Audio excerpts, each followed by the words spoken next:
Olá, alunos do sétimo ano, tudo bem? Vamos começar a nossa aula de ciências de hoje falando do conteúdo sobre o reino das bactérias e também vamos falar um pouco sobre as descobertas científicas recentes no campo de fabricação de algo importante para nós.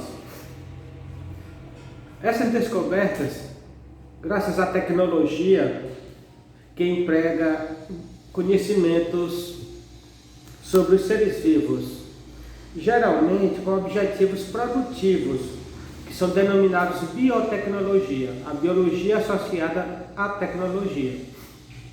Isso é muito importante nós analisarmos, porque a produção dos antibióticos, que são remédios que combatem doenças, as vitaminas, os laticínios, como o iogurte, o danone, o queijo, o vinagre, o gás metano, por exemplo, são feitos com o uso de bactérias.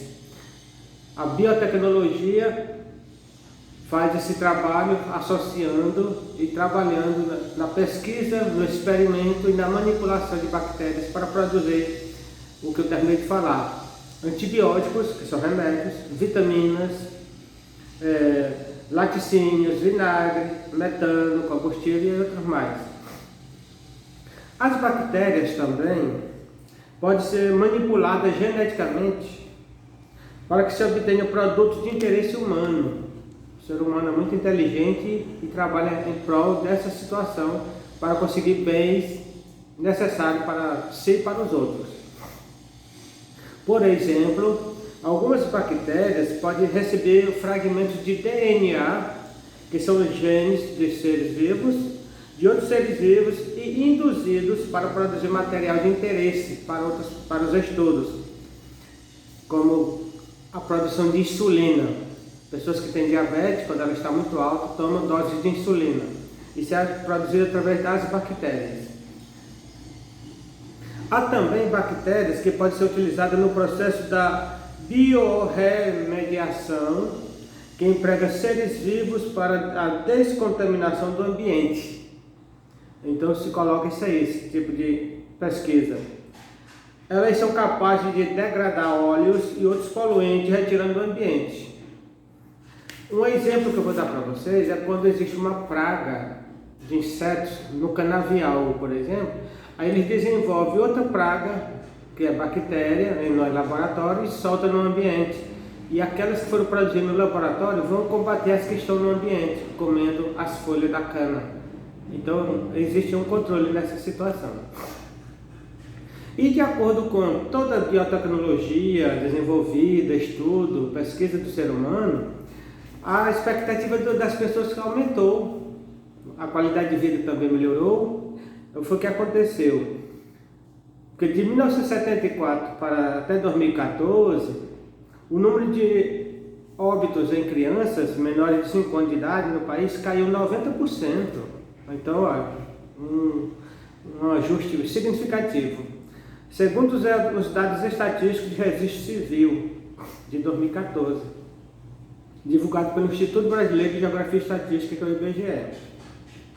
Foi na década de 1940 que começou a queda nas taxas de mortalidade infantil, graças às melhores condições de vida, o aperfeiçoamento das condições sanitárias, então, e o aparecimento das primeiras pesticidas para combater doenças sazonais, tropicais, que foi largamente usado logo após a Segunda Guerra Mundial, para combater os mosquitos vetores da malária, do tifo, da febre amarela, e o aperfeiçoamento de vacina contra os meios e métodos de prevenção nas pessoas.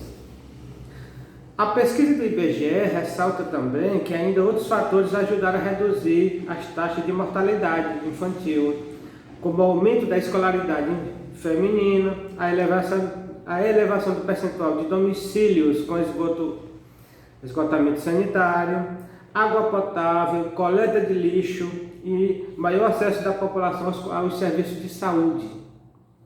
como relativa melhoria na qualidade do atendimento pré-natal e durante os primeiros anos de vida do bebê. Então, isso melhorou bastante. Aí é que foram pensar um conceito sobre vida. O que é a vida?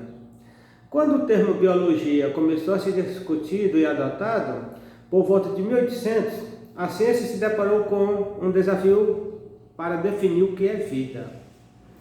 Uma das grandes dificuldades encontradas para chegar a uma definição é que há várias maneiras de compreender esse conceito. É importante lembrar que, no entanto, que a ciência não considera as concepções religiosas e não descartáveis como alma, força vital, entre outros. Identificar algo ou estar vivo é uma tarefa muito difícil. Somente plantas podem permanecer por anos no chão das matas sem nenhuma alteração. Sementes de plantas, elas ficam adormecidas durante muito tempo para poder germinar e brotar. Enquanto elas estão adormecidas, elas estão vivas? Devemos considerá-la viva apenas quando começa a brotar? São questões que os pesquisadores questionam. De acordo com alguns cientistas, a capacidade de reprodução e de crescimento é suficiente para caracterizar algo vivo. Outros preferem considerar vivos apenas seres que se replicam, se duplicam e conseguem transmitir seus genes para as próximas gerações. No entanto, nenhuma definição será completa ou conseguirá abarcar toda a diversidade do que podemos compreender como vida. Talvez seja preciso repensar o próprio conceito de definição adotado na ciência atual. A busca por definições exige respostas únicas para um conceito significativamente fechado apenas por uma palavra. Conceitos complexos, como o da vida, exigem a construção de uma definição aberta o suficiente para abarcar novas possibilidades sem impedir a compreensão de todos. Então, definir o que é vida não é fácil. É uma tarefa árdua que os pesquisadores continuam pesquisando, questionando, fazendo experimentos para constatar realmente o que é vida. Existem várias hipóteses, mas nenhuma ainda foi comprovada. Então existe ainda essa pesquisa a ser terminada e vai levar muito tempo até que ele chegue a uma definição concreta. Vou ficando por aqui, na outra aula continuaremos.